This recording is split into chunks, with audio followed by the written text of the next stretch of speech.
নানা কর্মসূচির মধ্য দিয়ে পালিত হয়েছে জাতীয় নিরাপদ সড়ক দিবস। দিবসটি উপলক্ষে বুধবার রাজধানীর তেজগাঁও সড়ক ভবনে আলোচনা সভার আয়োজন করে সড়ক পরিবহন কর্তৃপক্ষ বিআরটিএ। আলোচনা সভায় পরিবহন মালিক শ্রমিকরা অংশ নিয়ে বলেন, সড়কের নিরাপত্তায় বিআরটিএকে সেবা সংস্থা হিসেবে কাজ করতে হবে। এজন্য মালিক শ্রমিকরা সব ধরনের সহযোগিতা করবে। রোড ট্রান্সপোর্ট অথরিটি মিনিংফুল হতে হবে, অর্থাৎ এখানে কর্তৃত্ববাদী চলবে না, এখানে সেবামূলক হতে হবে। জনগণকে কি করে দুর্ঘটনা কমানো যাবে, জনগণকে কিভাবে সেবা দেওয়া যাবে, ড্রাইভারদেরকে কিভাবে দক্ষ করা যাবে। ছাত্র জনতার আশা আকাঙ্ক্ষা পূরণের লক্ষ্যে বিশ্বমানের সেবা নিশ্চিতকল্পে বিআরটিএর অধিকাংশ সেবা অনলাইন প্ল্যাটফর্মের মাধ্যমে প্রদান করা হচ্ছে।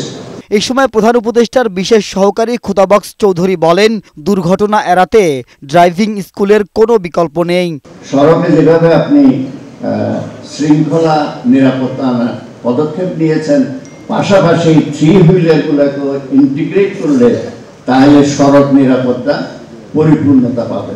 আলোচনা সভায় অংশ নিয়ে সড়ক পরিবহন ও সেতু উপদেষ্টা মোহাম্মদ ফাউজুল কবির বলেন, সড়কে শৃঙ্খলা ফেরাতে ফিটনেসবিহীন কোনো পরিবহন চলতে দেয়া হবে না।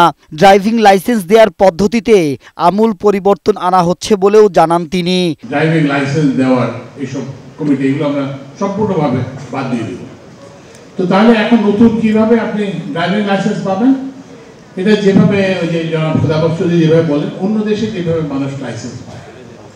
লাইসেন্স পাওয়ার প্রথম পূর্ব শর্ত হচ্ছে যে আপনাকে প্রশিক্ষণ প্রাপ্ত হতে হবে।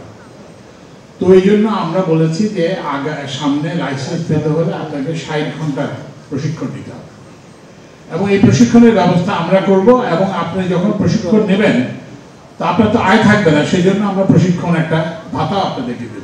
শুধু আইনের কঠোর প্রয়োগ নয়, চালক, যাত্রী ও পথচারী সবার সচেতনতায় সড়ক দুর্ঘটনা কমানো সম্ভব বলে জানান সড়ক পরিবহন উপদেষ্টা।